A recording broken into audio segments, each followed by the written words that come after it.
नमस्कार दोस्तों, स्वागत है आप सभी का इस हमारे YouTube channel Om Prakash study centre पर। साथियों, मैं हूं ओम प्रकाश। जैसा कि मैं आप लोग को बताया हूं कि आज हम लोग बौद्ध धर्म देखने वाले हैं, तो आइए हम लोग बिल्कुल जो है शिखर तक पहुंचने वाले हैं, नीचे से ऊपर तक। तो आइए बिल्कुल आज पार्ट 1 है साथियों, तो आप लोग वीडियो को शुरू से लेकर अंत तक देखिएगा और देखिए आपको कितना मज़ा आता है साथियों। तो देखिए पहला क्वेश्चन है, बौद्ध धर्म के संस्थापक कौन थे? साथियों बहुत ही इजी क्वेश्चन है, आप लोग जानते होंगे जो बौद्ध धर्म है साथियों, इसके जो संस्थापक थे वो गौतम बुद्ध जी थे और इनके जो बचपन का नाम था वो क्या था? सिद्धार्थ था। साथियों इंपॉर्टेंट क्वेश्चन है और ये भी एग्जाम में पूछा जाता है कि गौतम बुद्ध जी के बचपन का नाम क्या था? तो साथियों सिद्धार्थ था, यानी ऑप्शन नंबर जो है वो बी राइट आंसर होगा।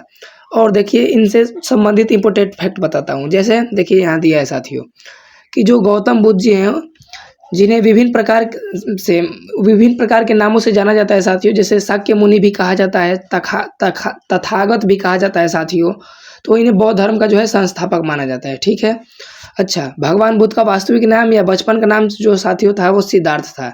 इंपॉर्टेंट फैक्ट है साथियों, एक क्वेश्चन पूछता है। अगला, महावीर के जो बचपन का नाम था साथियों वर्धमान था। देखिए यहाँ कन्फ्यूजन क्रिएट होता है। वहीं पूछा जाए साथियों कि गौतम बुद्ध के बचपन का जी का नाम क्या था साथियों, तो सिद्धार्थ था। वहीं महावीर स्वामी जी के बचपन का नाम क्या था? तो वर्धमान था। बिल्कुल आप लोग को कन्फ्यूजन क्रिएट नहीं करने हैं। आइए अगला देखते हैं।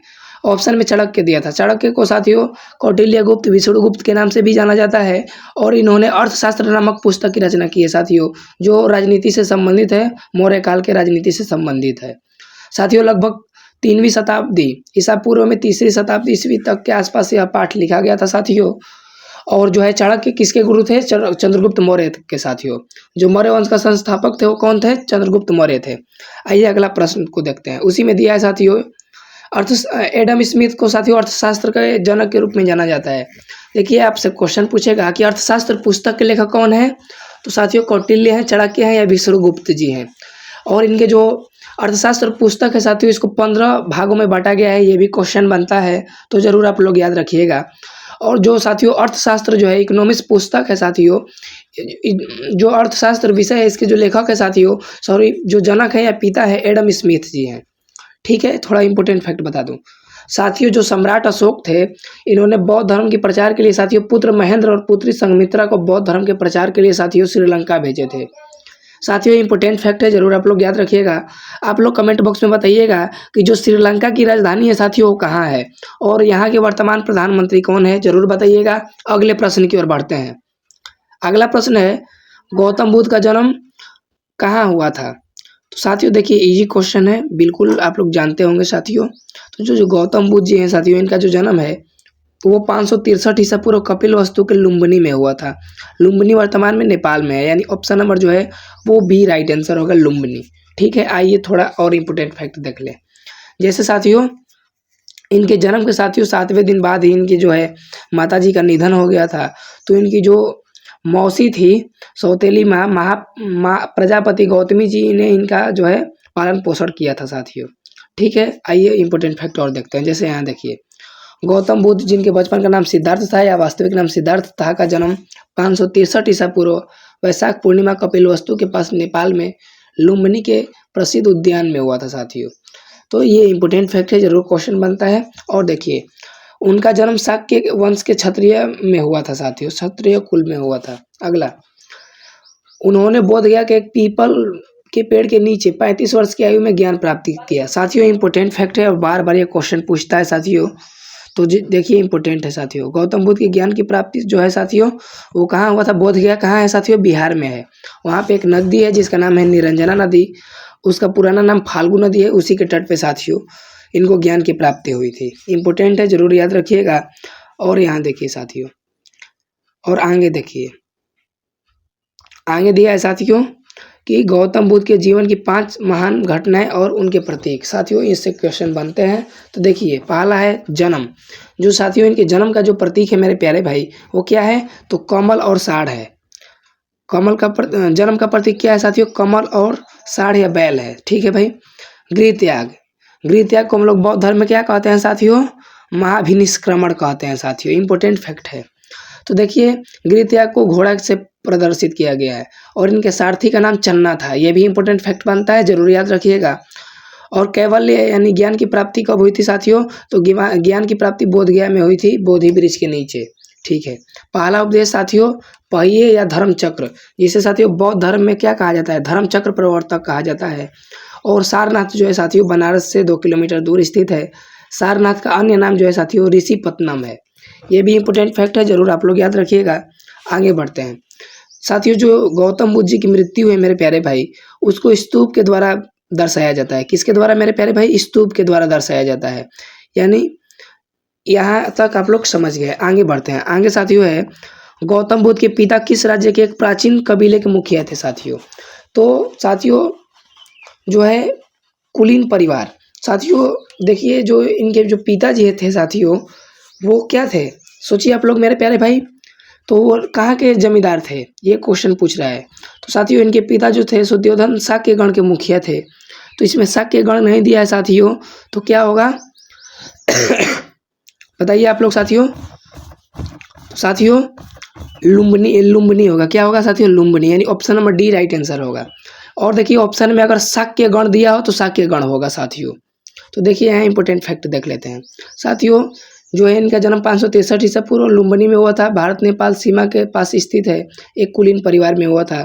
उनके परिवार शाक्य कुल से संबंधित थे, जो कपिलवस्तु लुम्बिनी के शासन करते थे, इनके पिताजी। और देखिए साथियों बुद्ध के पिता सुद्योधन प्राचीन कपिलवस्तु में रहने वाले शाक्य गण जनजाति के प्रमुख थे साथियों। ठीक है। आगे बढ़ते हैं। अगला प्रश्न है साथियों बौद्ध धर्म में त्रिरत्न का क्या अर्थ है? साथियों त्रिरत्न जो है किस धर्म से संबंधित है? पहला क्वेश्चन बनता है। तो साथियों बौद्ध धर्म से संबंधित है। तो साथियों इसमें जो है बुद्ध धम्म यानी धर्म और संघ का जो है वर्णन है, यानी ऑप्शन नंबर बी। तो साथियों जो धम्म है साथियों, बुद्ध तो आप लोग समझते हैं। जो धम्म है साथियों, धर्म उनकी शिक्षा है उसमें। और जो संघ है साथियों, उन सभी समुदायों का, उन सभी का जो है समुदाय को शिक्षा का जो है साथियों पालन करते हैं। ठीक है। अगले प्रश्न की ओर बढ़ते हैं। अगला प्रश्न है त्रिपिटक का पवित्र ग्रंथ है। तो साथियों बौद्धों का ये पवित्र ग्रंथ है, यानी ऑप्शन नंबर जो है बी राइट आंसर होगा। त्रिपिटक का जो अर्थ होता है साथियों 3 टोकरिया होता है, और बौद्ध धर्म ग्रंथों या बौद्ध कैनन में संग्रह को संदर्भित करता है साथियों। और देखिए बौद्धों की जो भाषा थी साथियों वो पाली थी। इंपॉर्टेंट फैक्ट है साथियों, एक क्वेश्चन बनता है तो जरूर याद रखिएगा। यहाँ आप लोग देख सकते हैं। अगले प्रश्न की ओर बढ़ते हैं। देखिए यहाँ दिया है सूत पिटक। तो साथियों सूत पिटक में जो है बुद्ध के प्रवचन का वर्णन है। विनय पिटक इसमें मठवासी जीवन के नियम का वर्णन है। और जो अभिधम पिटक है साथियों, अभिधम पिटक, इसमें प्रसिद्ध भिक्षुओं और विद्वानों द्वारा सूत्र पर टिप्पणियाँ की गई हैं साथियों। अगला बुद्ध चरित्र के लेखक कौन है? इंपॉर्टेंट क्वेश्चन है। तो जो बुद्ध चरित्र है साथियों, इसके जो लेखक है अश्वघोष हैं। कौन है? अश्वघोष। देखिए साथियों अश्वघोष जी जो है वो बुद्ध चरित्र के लेखक हैं। और देखिए यहाँ दिया है नागार्जुन। साथियों भारत का नागार्जुन साथियों, आइंस्टीन को भारत का नागार्जुन कहते हैं साथियों। और देखिए जो नागार्जुन है साथियों, वो मूल मध्य ककारिका महायान बौद्ध दर्शन के माध्यमिक संप्रदाय का मूल ग्रंथ है साथियों। और जो इसकी रचना है नागार्जुन जी किए थे। और अष्टाध्यायी की भी रचना कौन किए थे? तो साथियों ये पाणिनि किए थे, पाणिनि। और संस्कृत भाषा के व्याकरण की रचना किसने करी थी? तो साथियों पाणिनि किए थे। आप लोग यहाँ देख सकते हैं सब। देखिए साथियों इंपॉर्टेंट फैक्ट है, और ये सब एग्जाम में बार बार पूछे जाते हैं। बिल्कुल मैं अभी वीडियो में बता दिया हूँ, और आप लोग ये देख भी सकते हैं। साथियों अगला देखिए बुद्ध के जीवन की कौन सी घटना भारतीय कला के पहिए के रूप में दर्शाई गई है? तो साथियों जो है पहला उपदेश को, प्रथम उपदेश सारनाथ में दिए थे साथियों। सारनाथ का अन्य नाम ऋषिपत्नम है। तो यहाँ दर्शाया गया है। देखिए साथियों यहाँ देख सकते हैं बुद्ध का पहला उपदेश भारतीय कला में चक्र का प्रतीक है। बुद्ध ने पहला उपदेश यूपी के बनारस, जो कि उसका नाम वाराणसी हो गया है, शहर के पास सारनाथ ऋषिपत्नम गांव में दिया था साथियों। अगला क्वेश्चन, निम्नलिखित में से किसने मूल बोधि वृक्ष को नष्ट कर दिया? साथियों इंपॉर्टेंट क्वेश्चन है, और क्वेश्चन एग्जाम में पूछता है। तो सॉरी साथियों माफी चाहूँगा। तो मूल बोधि जो वृक्ष है साथियों कटवाने के लिए तिरास्का साथियों, तिसार का खा, यानी ऑप्शन नंबर जो है ग राइट आंसर होगा साथियों। ये अशोक की जो है रानी थी, वहीं साथियों कटवा दी थी। और देखिए ईसा पूर्व 2री शताब्दी में जो है राजा पुष्यमित्र शुंग जो है ये भी बोधि वृक्ष को कटवा दिया था। अगला राजा शशांक द्वारा विरासत को जारी कर दिया गया, जिसने 420 ईस्वी में पेड़ को साथियों कटवा दिया था।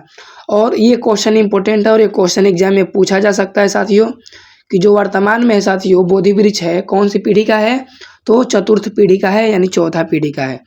इंपॉर्टेंट फैक्ट है साथियों, जरूर आप लोग याद रखिएगा। अगले प्रश्न की ओर बढ़ते हैं। अगला प्रश्न है निम्नलिखित में से किस शासक ने बोध गया में बोधि वृक्ष कटवा दिया? तो साथियों राजा शशांक जो था यहीं कटवा दिया था, यानी जो है option number C right answer होगा। अगला प्रश्न और अंतिम प्रश्न, गौतम बुद्ध की खड़ी मूर्ति किस काल में बनाई गई थी? तो साथियों कुषाण काल में बनाई गई थी, यानी ऑप्शन नंबर जो है ए राइट आंसर होगा। साथियों कुषाण काल जो है भारत में गांधार कला शैली का साथियों विकास हुआ था और विशेष रूप से कनिष्क जो कुषाण काल का एक महान शासक था साथियों, कला और वास्तुकार का एक महान संरक्षक था और इसके शासनकाल में के साथियों दौरान गांधार कला का विकास हुआ था। इस तरह इस प्रश्न का option number A right answer होगा साथियों। अगले वीडियो में साथियों इससे आगे देखेंगे, जरूर इस वीडियो को शेयर करिएगा। थैंक्स फॉर वॉचिंग, जय हिंद।